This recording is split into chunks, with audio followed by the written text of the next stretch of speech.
Olá, cidadão e cidadã, tudo bem? Eu sou Vitor Souza, falando diretamente do dia 25 de abril de 2024 e está começando mais um episódio do Midcast Política. Aqui nós debatemos os fatos que ocorreram na última semana e que influenciaram no cenário da política nacional, com muita informação, esperança e bom humor na medida do possível. E hoje aqui comigo temos ela, somente ela, Thaís Kisuki. Tudo bem, Thaís? Olá, Vitor. Tô aqui precisando de uma Genkidama dos ouvintes pra ter energia pra gravar hoje, viu? E ainda tivemos baixas aí pelo caminho, né? Estamos novamente com bancada reduzida aqui hoje, né? Será que a gente dá conta, Thaís, hoje? Bora ver. Hoje vai estar difícil. Será que vai ser um episódio mais curto?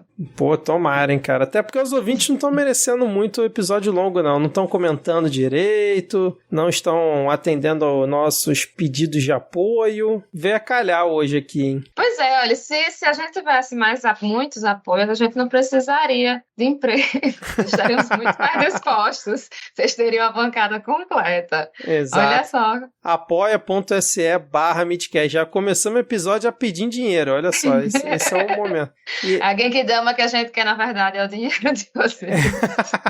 Não, e tipo, a gente já tem a galera que queria ouvir Ad Ferrer, já não consegue mais. Queria ouvir Diego, já não consegue. Então esses já nem dão play mais, né? Aí hoje não tem nem Rodrigo, nem Ana, né? Os Ana Raíssas aí, que são a maioria deste... né? É. Mas fica com a gente aí, aguenta a gente um pouquinho pelo menos pra ver se a gente dá conta do recado. A gente vai se esforçar, a gente é esforçadinho. Então tá aí, vamos começar aqui pelas atualizações de notícias passadas. Eu tinha até colocado aqui na pauta, assim, 100 comentários, que eu só ia ler, só pra atualizar os ouvintes, mas como só tem nós dois, acho que dá pra gente até comentar alguma coisa aqui, se for o caso, tá? A primeira notícia é a seguinte, ó, o ministro Alexandre de Moraes Xandão, do STF, determinou no último dia 22/4, foi segunda-feira, né? Segunda-feira, que o Twitter, atual X, se manifeste em 5 dias sobre as irregularidades apontadas pela Polícia Federal em relação ao cumprimento de decisões judiciais. Ou seja, eles têm até o próximo sábado para responder. A gente está gravando aqui na quinta-feira, dia 25. Então, quando esse episódio sair, provavelmente já teremos alguma atualização em relação a isso. E aí teve um relatório que foi enviado ao Supremo Tribunal Federal pela PF, em que eles afirmaram que o X, né, no caso o Twitter, tem mantido bloqueios de contas determinados pela Justiça brasileira, mas permitindo que investigados continuem usando sua plataforma para transmissões ao vivo e permitindo que usuários brasileiros interajam com os perfis suspensos. O Twitter virou uma birosca, né? Elon Musk chegou estragando tudo. Uhum. E é o que bilionário sabe fazer, estragar a rede social, né? O Twitter não consegue nem lidar com os bots meus nudes na bio. O coitado do Vitor foi compartilhar o último episódio do Midcast quando eu vi os 2 comentários lá. Vejam os meus nudes na bio. Meu Deus do céu. Então, assim, quem dirá barrar a live de bolsonarista? Não, e até porque agora ele já até participa das lives, né? Então, aí que ele não vai barrar nada mesmo, né? Pois é. Mas é isso, né?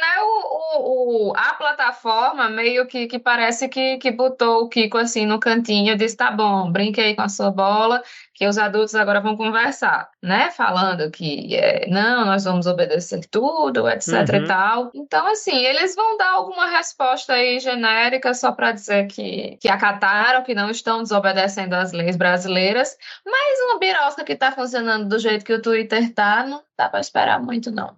Pois é, cara. E provavelmente vão dar realmente uma desculpa esfarrapada e dizer que estão fazendo todos os esforços possíveis para cumprir as leis e tudo mais, né? Enfim, vamos seguir aqui com mais uma atualização, porque novamente o Xandão, ele afirmou em relação àquele rolê do Bolsonaro na Embaixada da Hungria que não há elementos concretos que indiquem que o ex-presidente, ao se hospedar por 2 noites na Embaixada da Hungria em Brasília, buscava asilo diplomático para posteriormente fugir do país e decidiu arquivar a ação. Para o ministro, não há indícios claros de que essa foi a intenção de Bolsonaro. Alexandre de Moraes também afirmou que, ao ir para a Embaixada da Hungria, o ex-presidente não descumpriu a ordem de não deixar o país. Sim, como a gente já tinha falado na época, né? que ele fez, obviamente, não foi um crime. É estranho, mas não teve nenhum pedido oficial de asilo. O que rendeu mais foi piada mesmo, né? Piada, boa paródia, meme, porque foi pra isso que serviu aquele rolê. E óbvio que, assim, o Xandão não vai determinar alguma coisa em relação a ele só porque ele foi pra lá. Mas que ele tava cagado de medo, isso aí todo mundo sabe, né? Pois é, Xandão, ele usou a expressão indícios, né? Disse que não havia indícios. Eu acho que não dá pra dizer que não hajam indícios. O que não existem são provas de fato, né? Não dá pra você provar que porque Bolsonaro foi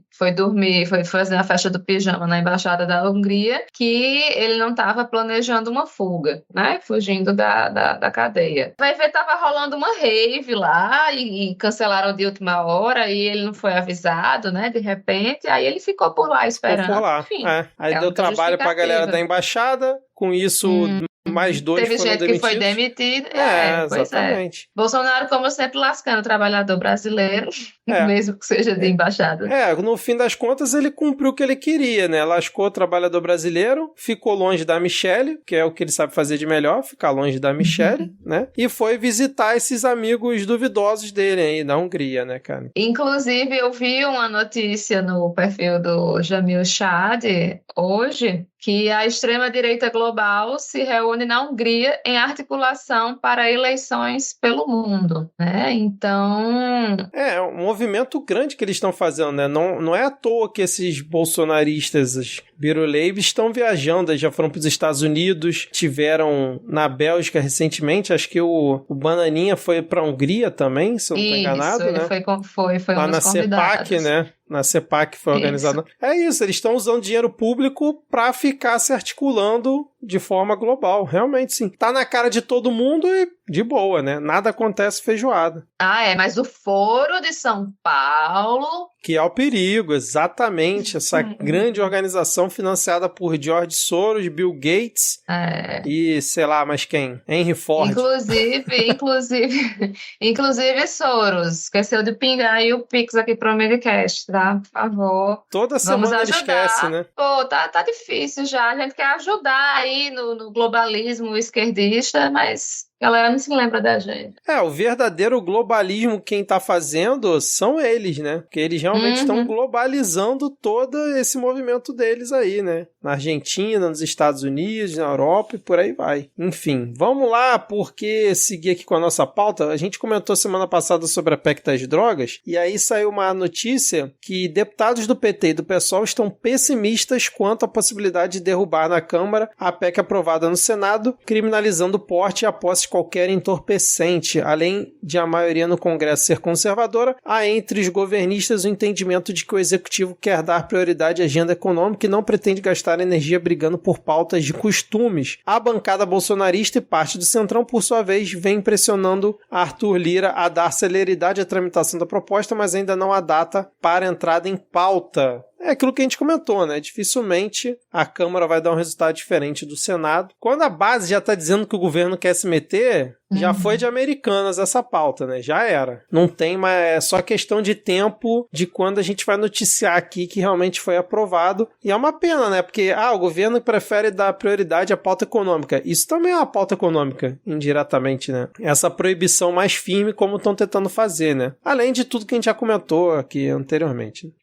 Eu acho muito problemático que se use essa expressão pauta de costumes, porque parece que é só um luxo, é só uma vaidade, não é uma piora no encarceramento e na violência contra um público, um nicho muito específico, a população brasileira, que é o jovem negro de periferia. E assim, a gente já tem esse problema na nossa sociedade e a tendência é que se piore por causa dessa votação, que as prisões fiquem mais lotadas, que hajam mais abordagens violentas, porque inclusive a galera quer fazer uma PEC, né? Assim, não sei se existe também no governo esse pensamento de que isso seria vetado pelo Pode ser também cálculo STF. político, né? Pode ser também.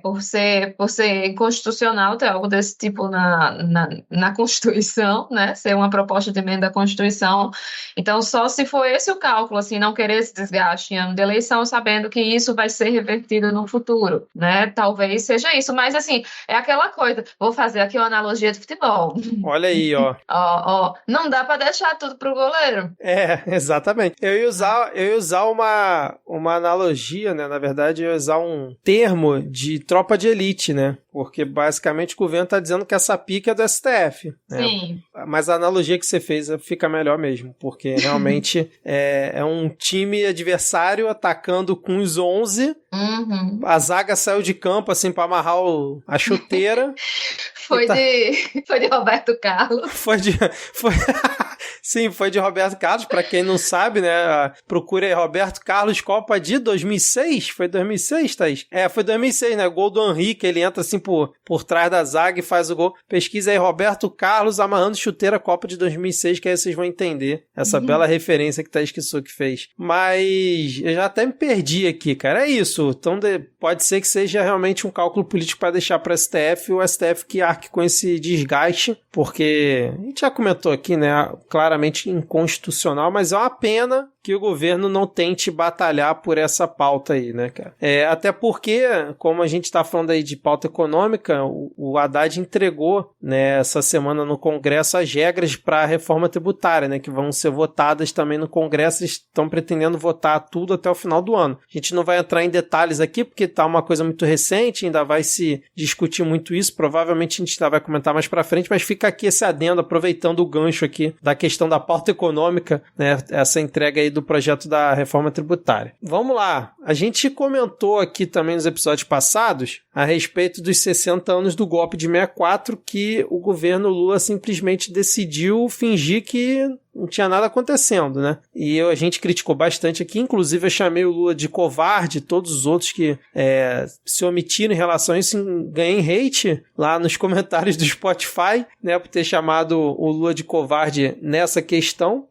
Mas aí saiu na Folha rascunho, vamos dizer assim, né, do plano que o Ministério dos Direitos Humanos tinha elaborado para essa ocasião e que não foi posto em prática. Na reportagem diz que não sabem se chegou a ser entregue para o Lula e tudo mais, mas tem aqui o plano que havia sido elaborado, olha só. No documento obtido pela Folha, o plano detalha algumas das ideias a serem realizadas ao longo de 2024. Uma delas era levar o ministro Silvio Almeida ao programa Altas Horas da TV Globo e ao Que História é Essa? Porchat do GNT, além da produção de um vídeo pelo Porta dos Fundos para atingir o público mais jovem. Também se pretendia transformar a Casa da Morte em Petrópolis e uma unidade do DOI-CODE em memoriais. Um grande evento do Museu Nacional em Brasília para cerca de 700 pessoas também seria organizado. Assim, merecia mais, mas achei ideias interessantes nesse plano e teria sido infinitamente melhor do que o que foi feito, que foi nada, né? É uma pena que não tenha sido efetivado esse plano, né, Thaís? É isso, se tivesse rolado assim, tipo, um jogral, Lula, Alckmin e Silvio Almeida, os três, cada um falava uma frase lá na frente do Palácio da Alvorada e falava povo, estourava fogos, pronto. Só isso, já era melhor. As promessas que foram feitas, né, de memorial também, é complicado, né,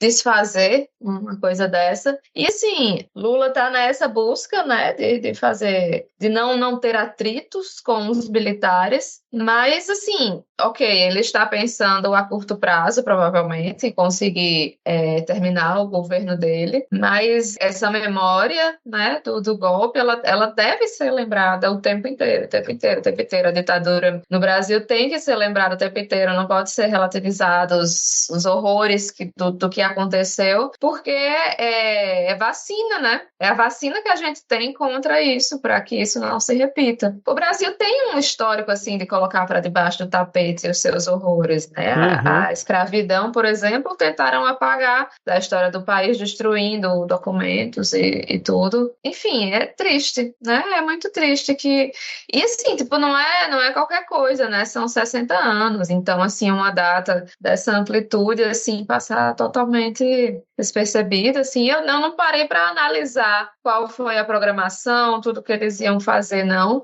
Mas é isso, qualquer coisa... Assim, só não seria melhor do que nada se fosse o povo comemorando. Como era antes, né, cara? Pois é, aí era melhor ficar quieto mesmo. Mas em um governo que não é golpista, né, um governo que se diz democrático, é algo muito recente, é um fantasma que tá aí ainda, né? Exato. Não se pode brincar. A participação do Silvio Almeida, eu acho, no Altas Horas seria realmente interessante, assim, porque não é um programa que tem muita audiência, né, por causa do horário, do dia, mas serviria para vários cortes depois, sem dúvida nenhuma, né, circularem. A ideia do vídeo do Porta dos Fundos acho interessante. Eu pegaria também uns TikTokers, botaria eles e pegaria, sei lá, uma fração do dinheiro que o governo gastou na licitação para definir a nova agência aí de publicidade do governo, 200 milhões, um negócio assim absurdo em valores, e pegaria uma fração dessa e botaria um grande comercial no intervalo do Jornal Nacional, cara. Como se fosse um lançamento do Super Bowl. Fazer uma produção assim para relembrar e não deixar isso ser esquecido. Botaria também no intervalo, do Brasil Urgente, da Ana Maria Braga. Sim. Espalharia em tudo, cara. Sim, um mini documentário. Sim, total. Exatamente. Isso não seria algo caro de ser produto. O que seria mais caro seria pagar, né, o horário mais caro dos meios de comunicação. Mas que valeria a pena. Esse seria um dinheiro bem gasto. Com certeza, com certeza. Eu imaginei até o Silvio Almeida tomando café da manhã com a Ana Maria Braga. Olha só que arraso sim, seria. Cara. Sensacional. Bela ideia, hein, cara. Muito boa ideia. Inclusive, nessa foto aqui, ilustra a matéria da Folha de São Paulo, da Gabriela Biló, é muito sintomática, assim, né? Ela é muito boa em captar essências, que mostra um general olhando para o Lula, assim, meio de cima, e o Lula como se estivesse fazendo, assim, uma reverência. Claro que foi um momento que foi pego, né, mas que fala sobre isso, assim, dessa espécie de passividade dele, né, com os militares. Extrapolando um pouquinho o assunto, mas como a gente está falando sobre isso, sobre militares, a gente tem que lembrar, assim, que uma das coisas que segurou os nossos militares foi o fato de que não existia apoio na comunidade internacional, né, para um golpe do Bolsonaro. E a gente está vendo, assim, que a balança está pendendo para a extrema-direita de novo, né? Então, aqui na Argentina, a extrema-direita se elegeu. Nos Estados Unidos, tudo indica que vai também se eleger novamente. Então, assim, a gente ficar tão acuado perante os militares, né, nessa linha tão tênue, é arriscado, porque no momento em que eles estiverem um pouco mais empoderados, pode ser algo que vai dar trabalho para a gente. Exatamente. E vamos seguir com a nossa pauta, nossa última atualização de notícias passadas, né, a respeito dos vetos do Lula, né, que o Congresso está para votar. A gente comentou rapidamente semana passada. E aí, após uma série de reuniões entre membros do governo e lideranças parlamentares, além do envolvimento direto de ministros como Rui Costa e Alexandre Padilha, a sessão do Congresso de análise de vetos presidenciais estava prevista para a noite de ontem, vulgo quarta-feira, do dia que a gente está gravando, foi adiada. Com isso, o governo evitou uma possível derrota em diferentes projetos e obteve mais tempo para negociar a liberação de emendas parlamentares, como deseja o Congresso. Rodrigo Pacheco confirmou o adiamento no início da noite de ontem, né, apesar de mais cedo o Arthur Lira ter se manifestado que era a favor de manter a sessão. A previsão é que isso ocorra entre 7 e 9 de maio, segundo aqui a notícia da Folha de São Paulo. Então a gente fica aqui na expectativa, porque tem algumas pautas importantes no meio desses vetos, e vamos ver como é que o governo vai conseguir articular nesse assunto. Algum comentário, Thaís? Não, vamos ver, né? O que é que vai acontecer. Vamos continuar esperando. Lira não gostou, né, desse adiamento. Então, se ele tá triste, a gente tá feliz. Exatamente. Vamos voltar muito em breve, né, para comentar sobre isso. Vamos ver qual vai ser o resultado. Agora, Thaís, é com você, hein? Sem mais delongas, vamos para o bloco. Cuidado com o excrementíssimo. Muito que bem, Thaís. Antes da gente começar a falar sobre o Excrementíssimo, vamos falar sobre momentos em que paramos para fazer o L. Que temos aqui notícias boas do governo. Hoje eu tô good vibes aqui com o governo Lula. Então a gente vai trazer 3 notícias interessantes aqui sobre o governo que tivemos essa semana. Ó, a renda média domiciliar per capita atingiu em 2023 o maior valor já registrado. Após subir 11,5% sobre o ano anterior, o valor chegou a R$ 1.848. Antes, o pico havia sido registrado em 2019 com 1.744. Os dados foram divulgados pelo IBGE na última sexta-feira, dia 19, e os números fazem parte da PNAD contínua, rendimento de todas as fontes, pesquisa iniciada em 2012. Ainda segundo o IBGE, o rendimento de todas as fontes, considerando a população residente com rendimento, aumentou 7,5% em relação a 2022, atingindo R$ 2.846 e com isso se aproximando do valor máximo da série histórica, registrado em 2014. É o excesso de aquecimento, né, Thaís, que também proporciona isso, né? Além do Bolsa Família, né? Segundo a pesquisa, o Bolsa Família contou muito para isso, né? Já que o Bolsa Família foi turbinado desde que o governo Lula assumiu, mas também, né? O desemprego diminuindo, a economia, apesar da inflação, das coisas continuarem caras, como a gente comentou aqui já em outras oportunidades, a economia dando sinais de melhora, tá ali estabilizada, até a Faria Lima tá meio tranquila, né? Ocasionando aí esses efeitos, inclusive na renda média aí do trabalhador. Eu vi algumas pessoas criticando, tipo assim,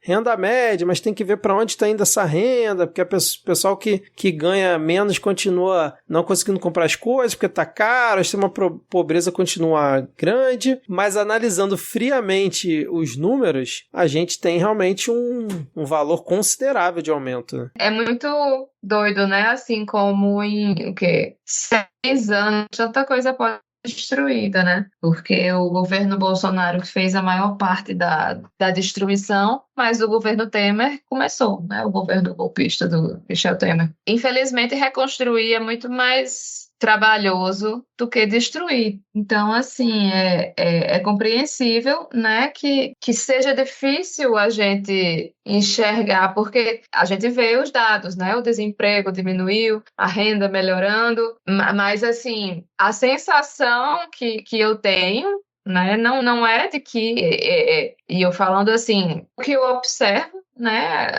ao meu redor, é que as dificuldades são tão grandes, as dificuldades financeiras estão tão grandes ou talvez até maiores em alguns dos casos, para algumas pessoas, né, mas é o segundo ano do governo, né, e a gente está vendo um empenho, né, nessa questão. Então, assim, são bons números e é bom ver o governo tá conseguindo reverter o quadro caótico que a gente estava. Exatamente, Thaís. É o que você comentou, né? A gente pelo menos vê pelo menos no discurso e também nas ações, né? Desse esforço do governo de tentar reduzir essa questão.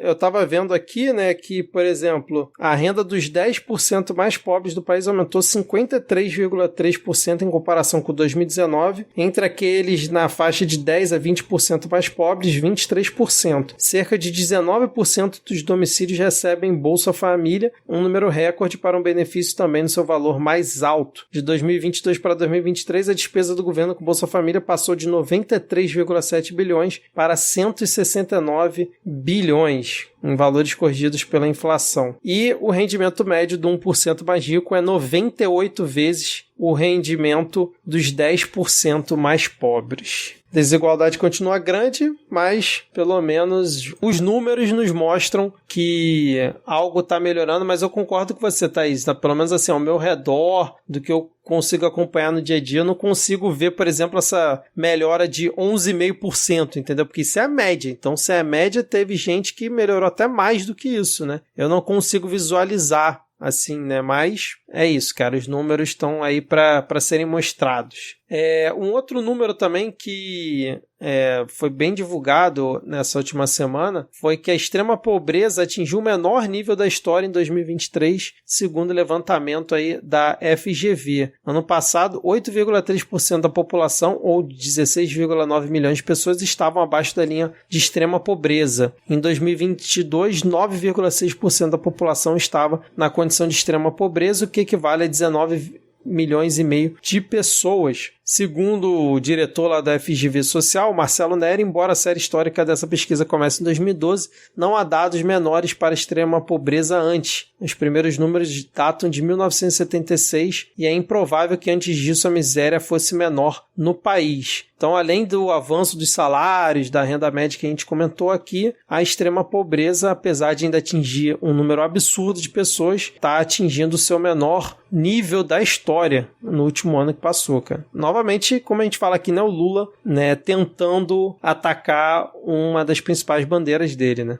Novamente, aqui na matéria falam da importância do Bolsa Família, né, para melhorar a situação financeira das famílias. E da mesma forma que a gente falou aqui da nossa percepção sobre os ganhos individuais das pessoas ao nosso redor, outra percepção que eu tenho de fato é uma redução no número de pessoas nas ruas pedindo ajuda, por exemplo, né? Que até pouquíssimo tempo atrás eu me lembro que realmente, assim, aqui em João Pessoa era um número exorbitante, assim, de pessoas pedindo ajuda nas ruas, e eu imagino que em cidades maiores, né, capitais maiores como aí no Rio de Janeiro, São Paulo, Minas Gerais, devia estar ainda mais difícil. Mas é uma ótima notícia e é muito importante você ver isso, né, que a extrema pobreza atingiu o menor nível da história, quando até um dia desses, Bolsonaro tinha conseguido fazer a gente voltar para o mapa da fome. Então, quando a gente tem essas coisas, esses dados,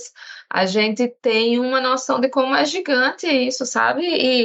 E é muito revoltante a gente ouvir algumas pessoas dizerem que Lula e Bolsonaro são a mesma coisa, e que, enfim, são farinha do mesmo saco e blá, blá, blá, quando é gritante a diferença que faz na vida de muitas pessoas a eleição de Lula. E, enfim, que bom que a gente conseguiu que ele fosse eleito, mas eu não sei se isso seria suficiente para algumas pessoas caírem na real. Provavelmente não, porque, enfim, as pessoas só querem ver o que elas querem ver. Mas, assim, seria muito bom se esse tipo de dado, né, tocasse os corações e mentes das pessoas e que a gente conseguisse progredir enquanto país de uma forma que não fosse com o fantasma do fascismo mordendo o calcanhar da gente o tempo inteiro. Exatamente, né? Porque pautas como essa, que seriam as mais importantes para a gente abraçar, para a gente estar combatendo, estar falando, ficam totalmente em segundo plano, né? E as pautas ditas de costumes, né, que são importantes, mas que, quando capitaneadas pela extrema-direita, são apenas fumaça, acabam virando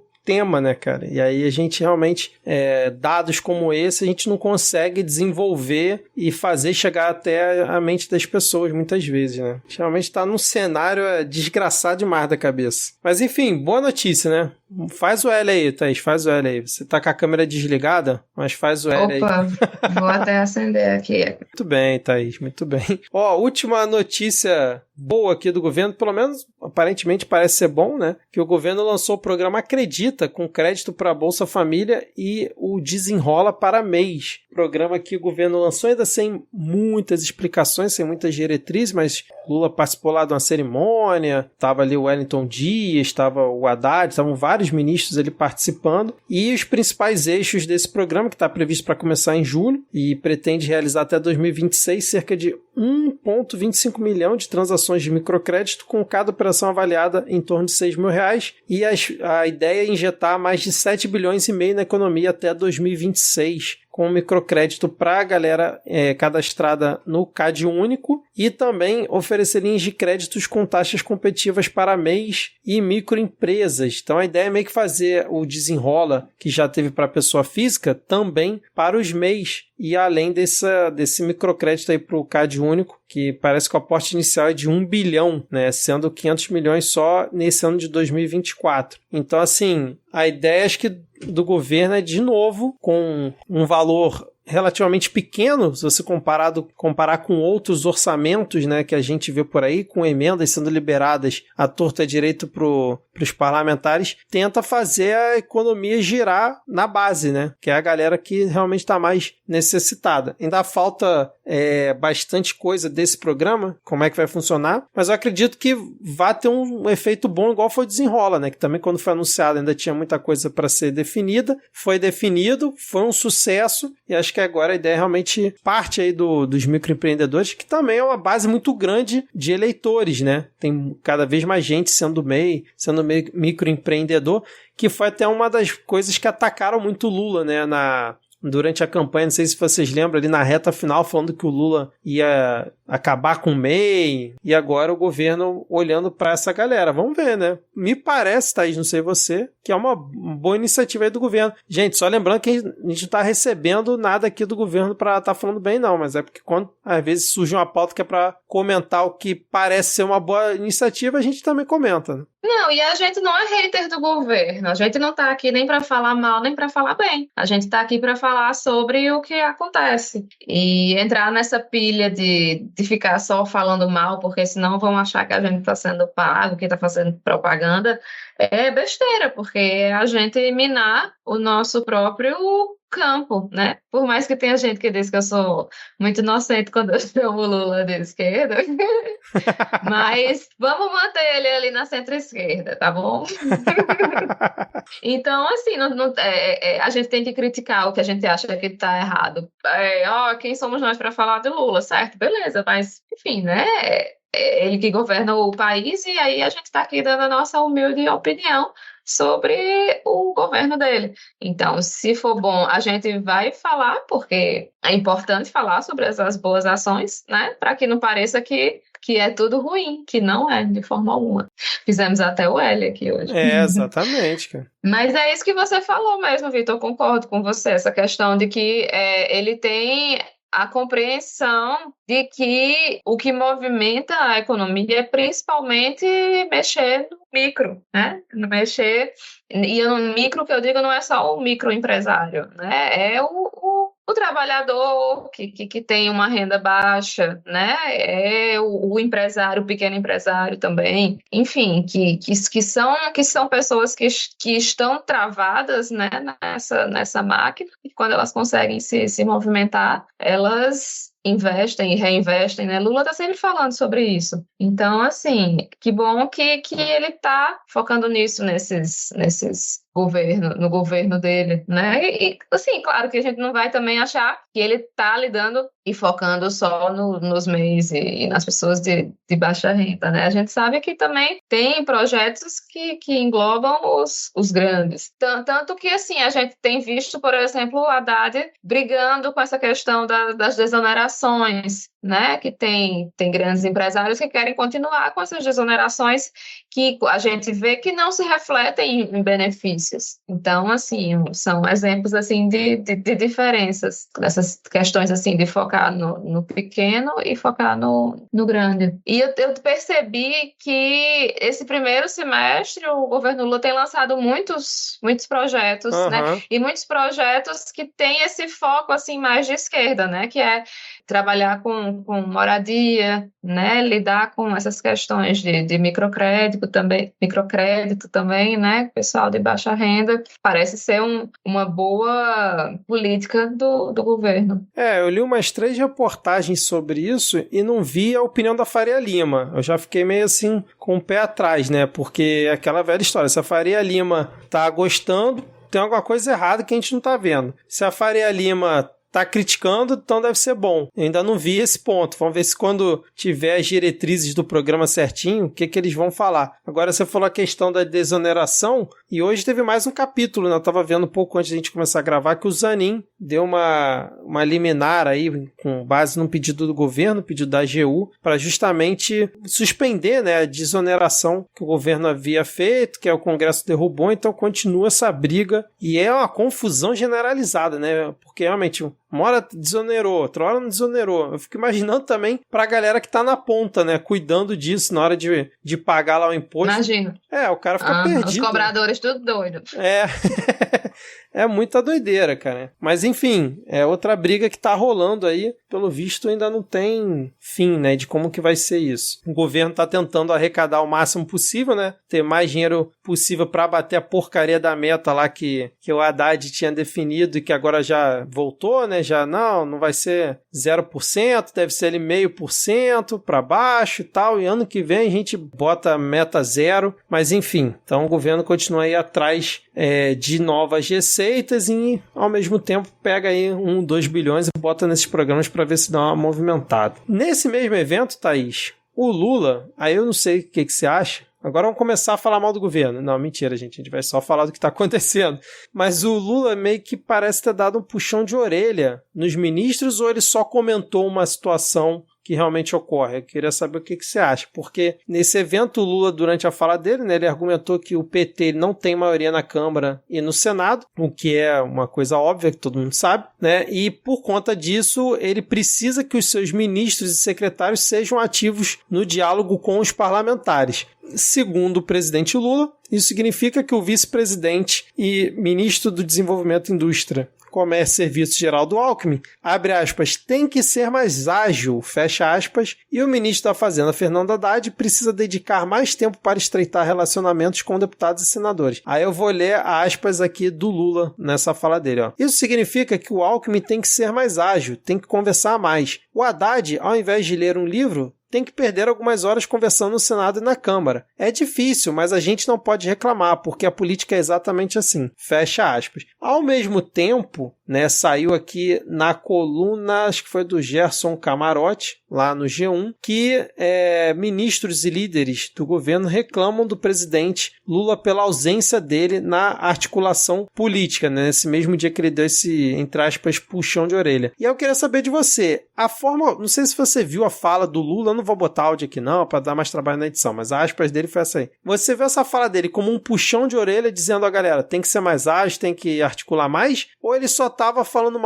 uma obviedade, que é, a partir do momento em que eu não tenho maioria no Congresso e no Senado, a galera do meu governo tem que trocar mais ideia, tem que ir lá conversar com os caras. Ele estava falando mais no sentido de tipo assim, é isso que ocorre ou é isso que tem que passar a ocorrer? Como é que você entendeu isso? Então, eu senti um tom assim meio passivo-agressivo essa fala, também. Assim, sabe? Essa história de Haddad tem que parar de ler um livro para ir conversar com a galera. Eu acho que, porque de fato assim, não é o presidente que tem que chegar conversando com os deputados. Eu não acho que cabe ao presidente pensar, não, porque Lula não faz articulação, não sei o quê. Claro que ele faz a articulação dele do jeito dele, mas não é ele que vai sentar com os deputados na Câmara dos Deputados para conversar, até porque tem ministros para isso, né? Não, e assim, ele não vai ter, ele não vai conseguir chegar em muita gente. Imagina a galera do PL, vai chegar nem perto do Lula, sabe? O Haddad conseguiria, provavelmente, conversar com a maioria da oposição, mesmo que não concorde. Mas, assim, até porque ele é uma pessoa muito mais palatável para essa galera, né? Alckmin, minha gente, Alckmin não é o vice da gente, bora usar esse vice, não é só quando o Lula estiver viajando, não. Mas é isso, Thaís, eu concordo contigo também que foi meio que passivo-agressivo, né? Eu acho que o Lula estava meio que exemplificando a situação, mais do que qualquer outra coisa, mas os exemplos que ele deu, né, focando ali no Alckmin e no Haddad, para mim não foi à toa, foi ali um puxão de orelha público, não é muito do Lula fazer esse puxão de orelha público tão incisivo, assim, né, ou tão nominal, mas enfim, deve ter seus motivos, inclusive porque o Haddad, quando foi questionado sobre essa fala do Lula, ele fez uma cara de bunda, assim, né, dizendo, não, mas eu só faço isso, de ficar indo articular com o Congresso, né? Então acho que realmente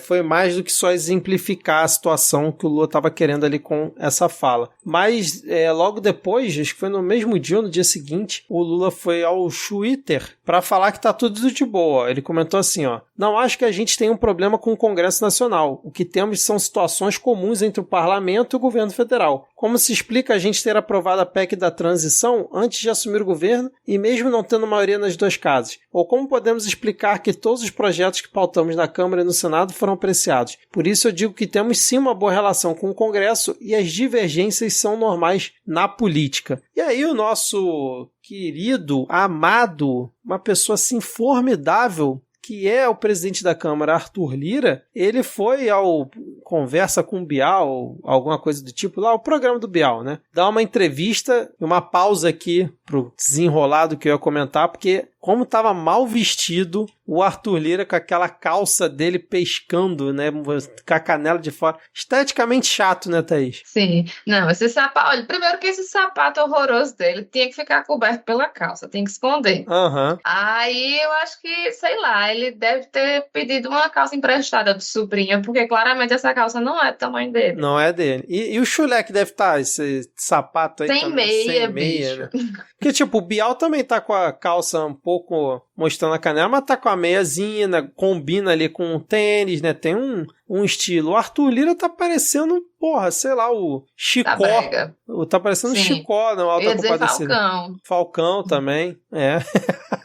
Enfim, mas feito esse adendo aqui, o Arthur Lira, nessa entrevista, ele comentou que acha que errou ao chamar o Padilha de desafeto pessoal, mas ele continuou mantendo as críticas ao governo, dizendo que a articulação não funciona, que ele já tinha apontado reservadamente ao governo, mas que há alguns meses não funciona. E aí o Bial pergunta para ele, né, em relação ao Padilha, se deve ter feito alguma coisa que ele não gostou, e aí o Arthur Lira falou que fez várias, mas vamos tratar isso com muito cuidado, com muita cautela, só faltou falar muito aos escuta, né, que nem ele sempre fala. E aí ele disse que podia ter realmente adjetivado melhor o Padilha e tal, e aí ele foi mais ou menos na linha do que o Lula comentou no Twitter. Ele falou assim, ó, qual pauta-bomba foi plantada? Qual instabilidade para um governo ou para outro? Não há nenhum governo desde que eu cheguei à Câmara que tenha tido melhores condições para governar o país do que as dadas por nós. Ainda em 2022, votamos a PEC da transição e demos ao presidente Lula a chance dele fazer tudo o que prometeu no palanque. Se não tivéssemos feito aquilo, o orçamento teria acabado em junho. O presidente Lula teve um ano de 2023 espetacular por tudo que o Congresso fez, especialmente a Câmara dos Deputados. Que eu acho que foi bem alinhado com esse tweet do Lula, né, dizendo que, né, há um bom relacionamento, que eles aprovaram a PEC da transição e tudo mais. E, ao mesmo tempo, Thaís Kisuki, o nosso queridíssimo, amado,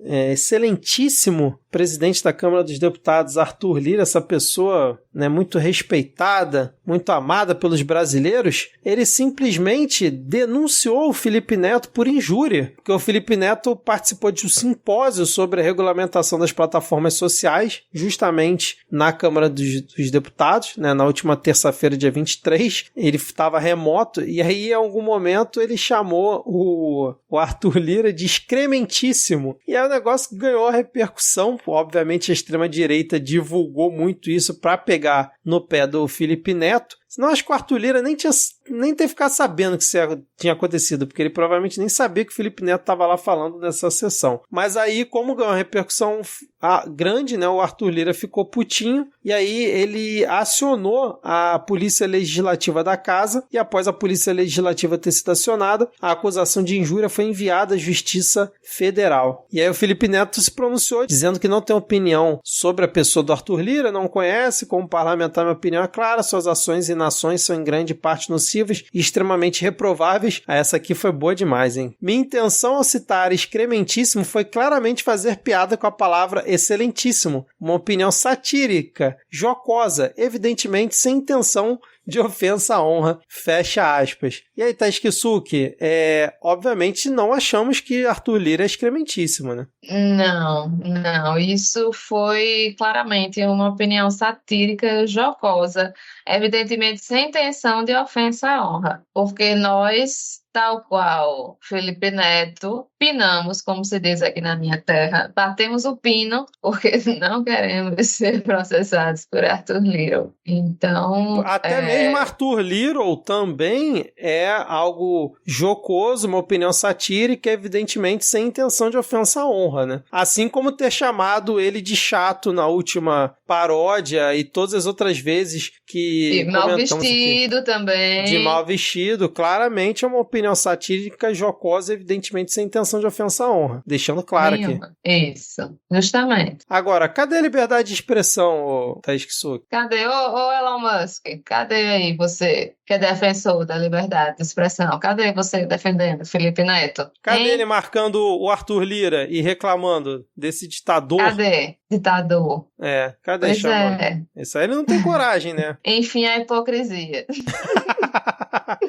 Cadê o Elon Musk pra fazer uma opinião satírica, jocosa, evidentemente sem intenção de ofensa à honra? Não tá, né? Não tá, pois é. Nessas horas que a gente vê, cara. Quem é de verdade. Enfim, Thaís, vamos seguir aqui. Desejamos sorte aí ao Felipe Neto nesse embate com Arthur Lira, essa pessoa maravilhosa. Eu acredito que eles com certeza vão chegar a um acordo e se entenderem, porque são pessoas adultas e que realmente buscam sempre o melhor para o nosso país. E antes o Felipe Neto do que nós, né? Porque ele tem dinheiro para pagar. Claro. Até porque, como a gente já frisou, tudo que a gente falou sobre Arthur Lira até hoje aqui foram opiniões satíricas, jocosas, evidentemente sem intenção de ofensa à honra. É tudo pelo entretenimento, Arthur Lira. O Rodrigo comentou no último episódio, né? Somos artistas, estamos aqui fazendo um grande espetáculo para os nossos ouvintes. Não precisa nos levar a sério, né? Não.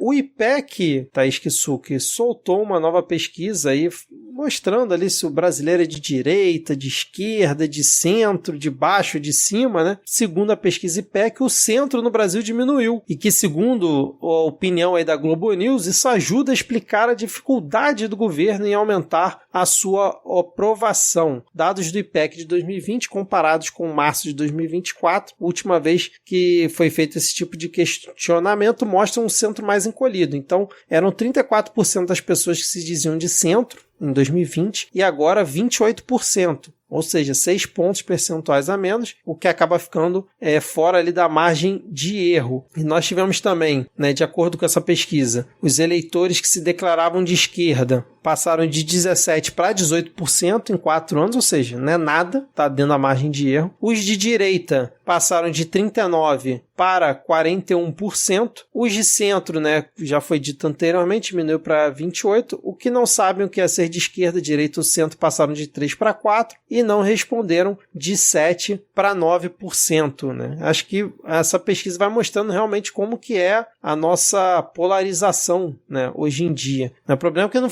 galera não quer para a direita, né, quer para a extrema direita. Acho que a pesquisa do IPEC falha nisso também. Né? Teria que ter esquerda, centro, direita e extrema direita. Se quiser, bota a extrema esquerda também, né? Só para constar. Vai ter ninguém dizendo que é, mas eu acho que seria mais justo, né? E aí, antes de você comentar, Thaís, o IPEC também fez um recorte considerando apenas os eleitores que votaram em Lula e em Jair Bolsonaro no segundo turno, em 2022. 19% dos eleitores de Lula se consideram totalmente de esquerda e 14% totalmente de direita. 41% dos eleitores de Bolsonaro se dizem totalmente de direita e só 4% se veem como eleitores de esquerda. O Instituto entrevistou 2.000 eleitores entre os dias 1º e 5 de março deste ano. Você vê, né, que por esses números, Lula tem permeia mais na direita do que Bolsonaro na esquerda, né? Por mais assim.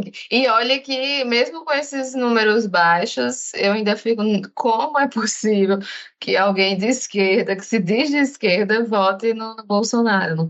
Não consigo conceber. E o centro, aparentemente, com esses dados, né, foi o que realmente fez a diferença ali na eleição, basicamente pendeu quase que todo ali pro Lula, né? A galera foi minimamente razoável, e o que preocupa é que, é muita gente se dizendo de direita, e se direita hoje em dia quer dizer ser bolsonarista, é muita gente na extrema direita, né, cara? 41%. Realmente acho que o recorte tinha que ser feito de alguma forma diferente, alguma coisa assim, pra tentar identificar melhor, mas são números ruins pro nosso campo, né? Mais uma vez, né? Infelizmente. E aí a pesquisa também, ela apontou que entre 8 áreas de atuação, o governo do presidente Lula só tem mais avaliação positiva que negativa em uma, que é a educação. Para 38% dos entrevistados, os resultados da pasta do ministro Camilo Santana são bons ou ótimos contra 31% dos que classificaram como ruins e péssimos, e 28% como regulares. O controle da inflação aparece como com a pior avaliação da gestão Lula. A atuação nessa frente é ruim ou péssima para 46%. Um outro ponto em que o governo está mal avaliado é a segurança pública, tida como ruim ou péssima por 42% dos entrevistados. Enfim, acho que esse é um dado que, sinceramente, eu acho que fosse Lula, Bolsonaro, Tebet, Ciro Gomes, Haddad, qualquer um ali, vai ser sempre essa percepção da galera, né? Porque tá sempre tudo caro, as pessoas continuam sendo assaltadas, notícia de morte toda hora na TV, então a sensação sempre vai ser essa, né? Não, e assim, eu me pergunto assim, o que eu faria no lugar dessa galera que respondeu essa pesquisa, sabe? Uhum. Porque apesar de eu me considerar de esquerda, apesar de eu apoiar o governo, se me perguntassem o que você está achando da, sei lá, da segurança pública, o que você está achando da educação, o que você está achando disso, daquilo, outro e tal. Por mais que eu ache que está melhor do que era antes, eu não sei até que ponto eu responderia que eu acho que tá bom. Exatamente. Acho que esse é o grande ponto, né? Thaís, a gente ainda tem aqui mais 4 tópicos, rapidinho, só pra gente comentar e já caminhar pro final do episódio. Ainda na esteira dessa questão, a gente teve o José Dirceu dizendo que o Lula faz um governo de centro-direita, mas depois se corrige. Que assim, que é algo que a gente já comentou em outras oportunidades aqui, né? Que tem certas ações do governo Lula que parece realmente que é um governo de centro-direita, né? E aí o Dirceu disse assim, ó, eu queria dizer que o presidente Lula não só foi eleito nessas condições, mas montou um governo que não é um governo de centro-esquerda, é um governo de centro-direita. Eu falo isso e todo mundo fica indignado, às vezes dentro do PT, porque realmente parte do PP e do PL estão de certa forma na base do governo. Essa é a exigência do momento histórico e político que nós vivemos. E aí, Thaís, você concorda com o Zé Dirceu? Ele tem fortes argumentos. Lembrando que depois ele voltou atrás e disse que o governo é de centro-esquerda. Ele diz, o que ele diz não é o que está no coração dele. Mas assim, ainda falando sobre mobilização, Thaís Kisuki, apesar da pesquisa IPEC mostrar que tem muito mais gente de direita e tudo mais, os eleitores do Bolsonaro estão bem fechados ali com ele, ele fez um ato aí aqui no Rio de Janeiro, em Copacabana, o excrementíssimo Jair Bolsonaro, é o Jair Bolsonaro, hein, Arthur Lira? Tô falando dele, não de você, só para deixar claro. Fez ali um evento esvaziado, eu diria, porque assim, perto do que ele já levou para Copacabana em outros momentos, a cada evento que o Bolsonaro vai tentando levar a galera pra rua, vai indo menos gente, né? Foi assim em Brasília, foi em São Paulo e agora no Rio, onde ele encheu, sei lá, 2, 3 quarteirões ali da praia e estão estimando que teve entre 40 e 45 mil pessoas o ato. Então, assim, é pouco pro que eles dizem que mobilizam, né? Eles ficam fazendo aqueles vídeos de tomada bem fechada, né? Pra mostrar que o Bolsonaro é muito popular. E a própria base da extrema-direita eu vi divulgando pouco. Eles mesmos acho que entenderam que floparam no dia. Eles meio que divulgaram ali uma imagenzinha ou outra, mas depois meio que morreu o assunto. Ninguém mais falava sobre esse ato aí do Bolsonaro, que novamente teve lá o Malafaia falando os impropérios dele, chamando o Pacheco de frouxo, de covarde, o Bolsonaro forçando beijo com a Michelle, forçando choro, pedindo anistia para os presos golpistas, Nicolas falando merda, como sempre, aquela mesmo roteiro de sempre. Mas acho que o destaque é realmente o esvaziamento cada vez maior. É até um contrassenso, né? Esvaziamento maior, mas cada vez vai ficando claro esse esvaziamento do apoio popular do Bolsonaro nas ruas, nas manifestações. Você concorda, Thaís? Assim, tipo, tirar o povo de casa para uma manifestação, tem que ter, assim, algum motivo claro, né? Bolsonaro tá chamando o povo para lá pra quê? Porque ele tá com medo de ser preso. É basicamente isso, né? Eles estão fazendo isso para fazer alguma pressão popular para ele não ir preso, para fugir da prisão. Então, assim, é difícil fazer. Tem a galera que vai, tem a galera que ama ele, que vai fazer de tudo para ver o cara, não sei o quê. Mas eu tô sentindo uma vibe, assim, meio Fernando Collor de Mello, por favor, não me abandonem, vindo do Bolsonaro, sabe? A impressão que eu tenho é essa, assim, que é o desespero de alguém que tá caindo e que tá atirando para todos os lados. Até porque ele mesmo não faz nada, né? Então ele quer botar o povo na rua para ver se fazem por ele. Não, Não, e foi de novo pegando, né, na esteira de alguma situação maluca. Da outra vez foi aquela ideia de tentar fazer uma pressão por impeachment do Lula, que meio que encheu mais a manifestação de São Paulo, né, quando o Lula falou aquela questão lá de Israel, e agora com o Elon Musk. Cara, eles fizeram faixa pra agradecer o Elon Musk, botaram foto do Elon Musk com o Bolsonaro, Biro Leibes lá levando faixas e mais faixas, fotos do Elon Musk, negócio assim surreal, cara. Você acha que foi perfeita de, tipo assim, qual é a pauta? Não existe, né? Só vão pra rua pra tentar livrar o nosso ídolo aqui, que é o Bolsonaro, né? É porque, tipo, não vai ter Copa tão cedo, né? Então a galera tem que tirar as camisas dele do armário pra não ficar cheiro de mofo. Aí fica inventando aí essas passeatas fascistas. É isso aí. Certo, tava o Lula, né, que falou que ficou observando o João de Barro lá no Palácio da Alvorada, né, enquanto a manifestação dos fascistas estava rolando. Vamos seguir aqui nosso penúltimo tópico, que foi a CCJ da Câmara dos Deputados, que tem a presidência de Caroline Detoni, aprovou um projeto que permite aos estados e o Distrito Federal legislarem sobre porte de armas. Mais uma matéria que provavelmente vai ser considerada inconstitucional pelo STF, caso venha a ser aprovada realmente. Mas aí, na última quarta-feira, vulgo ontem, do dia que a gente está gravando, um projeto de lei complementar que permite que estados e o Distrito Federal legislem sobre temas relacionados a armas de fogo, foi aprovada por 34 votos a favor e 30 votos contrários, né? Pelo projeto, os estados e o Distrito Federal ficam autorizados a disporem de forma específica sobre a posse e o porte de armas de fogo para fins de defesa pessoal, práticas desportivas e de controle de espécies exóticas invasoras. Os estados que decidirem fazer legislação específica sobre o assunto precisam comprovar que têm condições de fiscalizar os donos das armas. Assim, chega a ser uma piada esse texto, né, cara? É inacreditável. Não, pois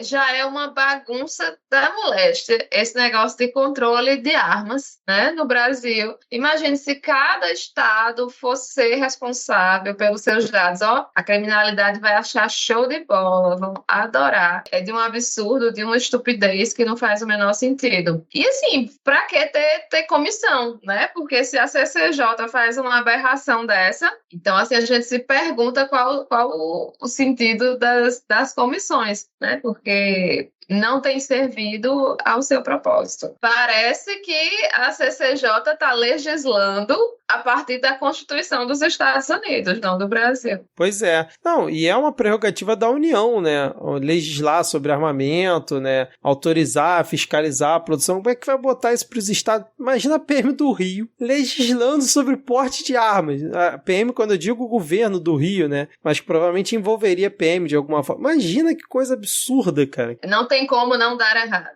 É, exatamente. É pura provocação, né? Da Caroline Detoni e da CCJ, acho que para realmente, mais uma vez, jogar uma pauta inconstitucional no meio dessa fogueira para ver se faz alguma fumaça, né, cara? Porque não faz o menor sentido essa proposta. Continuaremos acompanhando aqui, qualquer coisa a gente atualiza. Thaís, vamos fechar aqui com 2 aspas do nosso excelentíssimo ministro Luiz Roberto Barroso, que ele soltou nessa última segunda-feira durante evento na Fundação FHC. Abre aspas para o ministro Barroso. Ainda não superamos no Brasil o preconceito contra a iniciativa privada. Fecha aspas. Outra aspas aqui do ministro Barroso. Nós ainda somos viciados em Estado. E aí, Thaís Kisuki, o que você acha dessas 2 aspas aí do ministro Barroso, que existe preconceito? Depois do PIB privado, agora temos o preconceito contra a iniciativa privada e o ministro do STF, que está no topo, né, dos ganhos, né, do Estado brasileiro, que tem penduricalho para tudo quanto é lado, diz que nós somos viciados em Estado ainda. Ele falou isso com um tom de crítica, né, só para deixar claro. Não só o judiciário tem penduricalho a rodo, como estão querendo aprovar aí o quinquênio para o judiciário, né, para que ainda aumentem os ganhos deles a cada 5 anos, porque sim, porque eles merecem e o resto do país não merece, não. Preconceito contra a iniciativa privada. Nossa, tadinhos que barra. Meu Deus do céu. Como é que pode? tadinhos dos empresários. Brasileiro, esse malvado, que não devia reclamar da iniciativa privada. A iniciativa privada só fez coisas boas para o brasileiro, onde já se viu. Desde os portugueses, né, cara? Desde os portugueses que a iniciativa privada aqui sempre inovando e trazendo coisas boas para o país, né? Desde os tempos mais primórdios. É. Agora, eu achava que o Barroso era um ministro do lado, assim, mais do espectro da esquerda. Segundo o Bolsonaro, ele é um marxista-leninista, Fachin, né? Pois é, eu acho que eu estava enganada.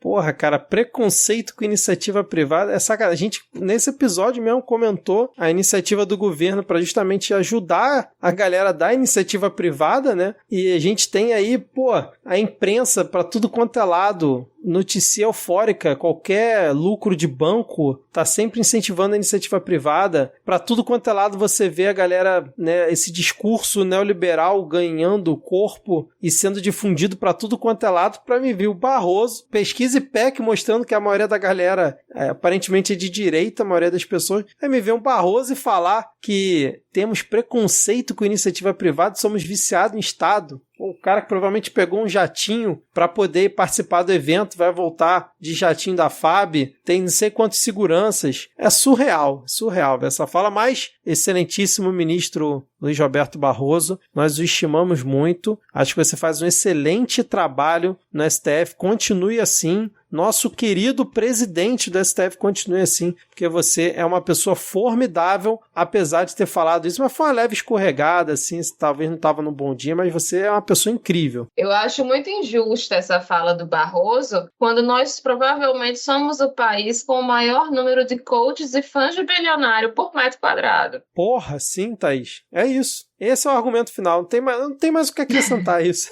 É exatamente isso. Ai, caramba, cara, que bizarro. Bom, fechamos, Thaís, aqui a nossa pauta. Conseguimos dar conta, acho, do episódio. Não sei se os ouvintes gostaram, não sei quem que tá aqui até o final, mas finalizamos aqui a nossa pauta. A minha pergunta para você é: teremos cartinhas da Xuxa? Os ouvintes fizeram por merecer ou não? Eu acho que sim. Eu tô com vontade de ler. Eu tô com preguiça de contar, então eu vou ler os comentários. Eu estou muito orgulhosa de nós, Vitor. Nós conseguimos levar esse episódio aí até o final, aos trancos e barrancos, com o nosso live já no vermelho, mas rolou. Exatamente. Antes de começar a ler as cartinhas da Xuxa, eu acho que a gente tem que trazer o resultado da enquete do último episódio. Nossa, cara, que coisa desagradável. Acho que eu vou sair desse podcast, sério mesmo, cara. Sério, eu acho que eu vou embora, porque não dá pra conviver com esses ouvintes, não. Pelo amor de Deus, cara. Lê aí, Thaís, porque é inacreditável. Tá bem que a Ana Raíssa não tá aqui hoje, mas você também é uma defensora disso aí, né? Então... Eu sou. Então, estou feliz porque eu finalmente ganhei. Eu não tinha ganhado em nenhuma enquete ainda, nem quando eu tava torcendo por você, Vitor, porque você perdeu também. Não, perdi não, fui humilhado, né? Não perdi só. Eu perdi agora. Na outra eu fui humilhado. Então, a nossa pergunta da enquete foi: qual o jeito correto do caldo de cana? Então, com 50 votos, o vencedor foi com limão, com 58% dos votos. Que absurdo, cara. Sem limão ficou com 42% dos votos. Que absurdo. Então, é isso. Nossos ouvintes souberam escolher bem, escolheram direito, e nós finalmente deixamos definido e estabelecido que caldo de cana bom é com limão. Nossa, eu tô realmente indignado com essas 29 ouvintes que votaram na opção com limão. Sério mesmo, cara. Deixa eu abrir aqui as redes sociais, que eu não abri ainda. Então, vamos agora para os comentários das cartinhas da Xuxa. No Instagram, Vera Budi falou: amo esses 4 juntos. Lhama na Lama arrasou nesse episódio falando sobre educação. Muita gente elogiou aí as falas do Rodrigo sobre educação. Ele realmente sempre preciso, arrasa. Né? Uhum. Exatamente. No Twitter, Mari disse: se a gente tem que abraçar a tecnologia, por que ninguém usa o estimulador elétrico da feiticeira para ficar monstrão? Cadê vocês nessas horas? Né? Sheila Bertolini no Twitter também disse: com a indicação fofa do Cristiano Botafogo, obrigada, Cristiano, por divulgar a gente. Cristiano, seu lixo. Prevejo mais audiência para esse episódio, será? Se você chegou aí recentemente no podcast por indicação do Medo Delírio Brasília, comenta aí pra gente saber, pra gente ver aí quem tá se chegando agora. Se surtiu efeito. Beijo, Cristiano. Muito obrigado mais uma vez. Soror Bowie falou que ela discorda um pouco de mim quando eu falo que o maior esforço do Tarcísio parece ser em desmontar a educação. E não que ele não se esforce nesse sentido, que ele se esforça bastante. Mas ela tem a sensação de que o campo no qual ela mais se esforça, e nesse caso tem mais sucesso, é no campo da segurança pública. E aí ela fez vários comentários, um atrás do outro. Quem quiser dar uma olhada lá no Blue Sky, tem bastante coisa. É um bom ponto. Então, o Fernando Lira, aos 45 do segundo tempo, fez um comentário no Spotify. E óbvio que você vai ler, né, Thaís? Óbvio que você vai ler esse, né? Ele disse: passando para elogiar a maravilhosa Thaís Kisugi e tentar ter o meu comentário lido, foi por causa desses parênteses que eu li, Vitor. Ele queria muito que eu lisse o comentário dele. Ao mesmo tempo que ajuda os ouvintes a baterem a meta de comentários. E qualquer coisa fica melhor com limão. Inclusive, rolou no grupo um comentário de que cana com limão era boa envelhecida em barris de umburana, né? Destilado envelhecido em barris de umburana. Pedro Barreto disse: o chato do Centrão com o seu o quê na mão?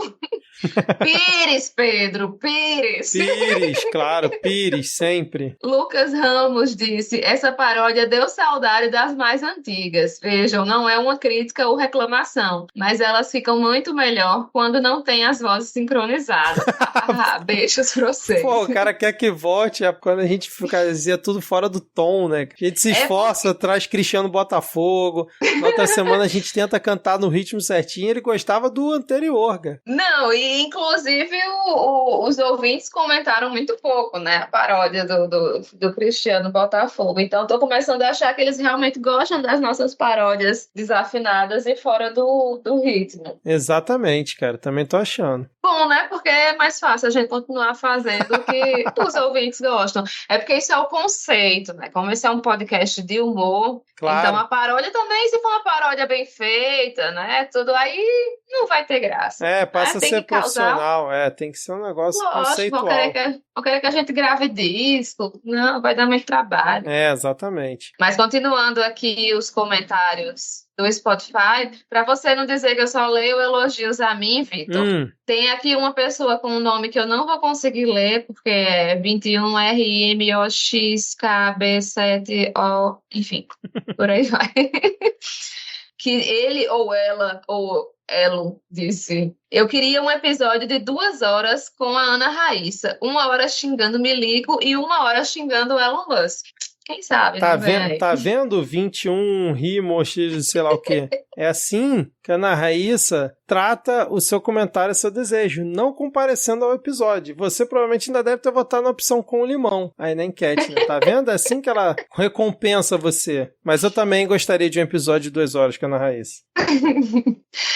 O Eduardo Vasconcelos veio aqui com um adendo. Nosso questionamento do episódio passado. Ele disse: eu gosto mesmo é com o maracujá. O efeito calmante é tão instantâneo que quase não se chega em casa. Eu teria medo de tomar um negócio desse.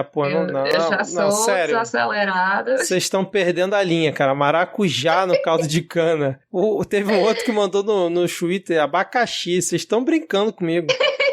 Isso deve ter alguma lei que proíbe esse tipo de coisa, cara. E tivemos também vários ouvintes falando que não importa se é com ou sem limão, mas tem que ter pastel. Então, sim. Camila Gancho, Lohane Bárbara, Eu só sei que essa conversa me deu uma fome, que eu tô aqui com desejo de comer pastel com caldo de cana. Tenho que arrumar um lugar para comer isso, porque aqui perto de casa não tem. Minha vontade é amanhã, na hora do almoço, tomar um caldo de cana, sem limão, obviamente, comer um pastel.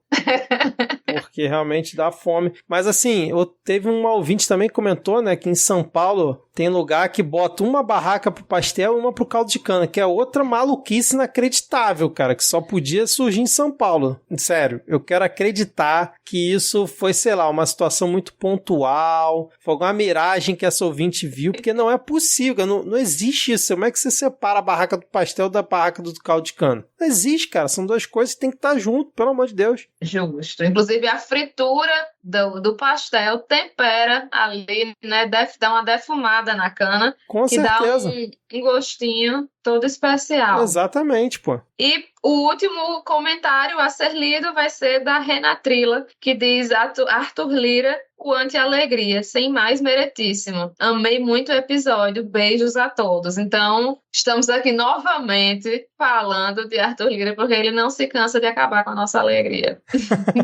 Lembrando que, como é que é? Satírico, jocoso e não ofende de forma alguma a honra desta maravilhosa pessoa, né? De forma alguma. É tudo pelo humor. Inclusive, eu não fiz nem piada quando ela falou aqui em excelentíssimo. Meritíssimo. Exatamente. Meritíssimo. Meritíssimo. Aliás, a gente podia aproveitar esse gancho, Thaís. Já que excrementíssimo não pode, né, usar com o Arthur Lira, a gente pode botar na enquete da semana seguinte: qual termo podemos utilizar com o Arthur Lira? Eu vou dar 3 opções aqui, vamos ver se tu concorda. A gente pode botar dejetíssimo, adubíssimo ou maravilhindo. Você acha que são 3 boas opções? O que será que os ouvintes vão votar? Rapaz, olha, não sei. Adubíssimo eu acho muito, muito bom para ele, porque do adubo, né, nasce, frutifica coisas boas, muitas coisas. Sim. Pois é. Então, assim... Vamos botar essa enquete, então, essas 3 opções, vamos ver o que os ouvintes acham. Vamos ver então, o que eles escolhem. Exerça o seu poder de voto aí, ouvinte. Sim, e aí qualquer coisa, se a gente for processado, vocês mandam um Pix para ajudar a pagar, tá bom? Ouvintes queridos do nosso coração. Exatamente. Eu, por exemplo, vou votar, obviamente, na opção maravilhindo, que é o termo adequado para se referir ao presidente da Câmara dos Deputados, nobre deputado Arthur Lira. Eu também. Então, vamos mencionar aqui os nossos apoiadores da categoria Cartinhas da Xuxa. Mais uma vez, muito obrigado aos ouvintes que nos apoiam por lá. A gente fez um pedido aí, né, no episódio passado, para que mais pessoas viessem nos apoiar, e só teve mais um ouvinte apoiando lá no apoia.se/midcast. Teve, acho que, gente que mandou Pix, se eu não estou enganado, lá no podcastmedia@gmail.com, nossa chave. Mais uma vez, reforçamos o pedido para que vocês nos apoiem. Eu sei que não está fácil para ninguém, mas a gente precisa realmente do apoio de vocês para continuar produzindo aqui, beleza? Então fica aqui um abraço para o Elisnei Menezes, Liane do Espírito Santo, Eduardo Vasconcelos, Gabriel Pires, Gene Barcelos, Daniel Ribeiro, Paulo Felipe Cousani, Guilherme Anselmo, Rodrigo Rocha e Fernando Lira, além da Vera Lúcia Abud, Bruno Felipe Teixeira, Leonardo Gandolfi, Julian Catino e Dandara Marques, e obviamente o Rafael Cavalcante na nossa categoria Beijo da Lhama, que não temos a Lhama hoje aqui. Vamos mandar um beijo coletivo para o Rafael Cavalcante, Thais. Antigamente no Midcast, os ouvintes mais novos, a gente mandava beijo coletivo assim para a galera que pedia. Então vamos mandar aqui no 3, 2, 1.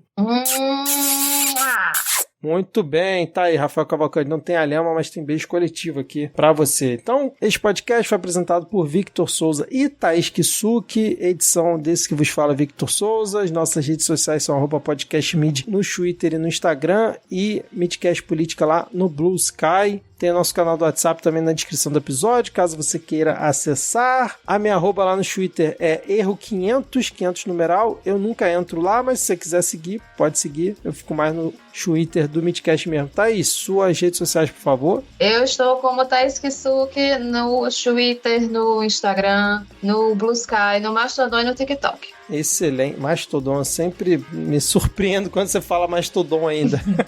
Ainda estou lá. É isso aí. E olhe que quando eu posto os meus quadrinhos lá no Mastodon, muitas vezes eu tenho até mais compartilhamentos do que no Twitter, por exemplo. Olha aí, maiores. Valoriza o Mastodon.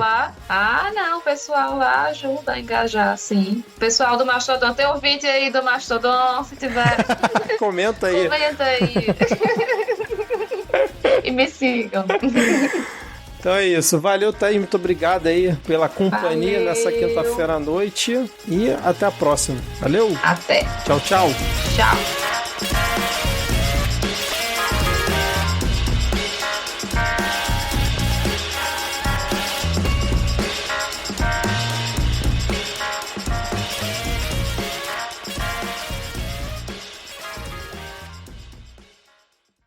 Eu acho assim que apareceu uma barata. Eita. Eu vou resolver isso. Vou pegar um inseticida. Peraí. Pronto, problema resolvido. Matou a barata, Thaís? Matei. Tá com uma poça de inseticida ali no chão. Parece que a CCJ. Parece que a CCJ tá Leslie. Eita, porra.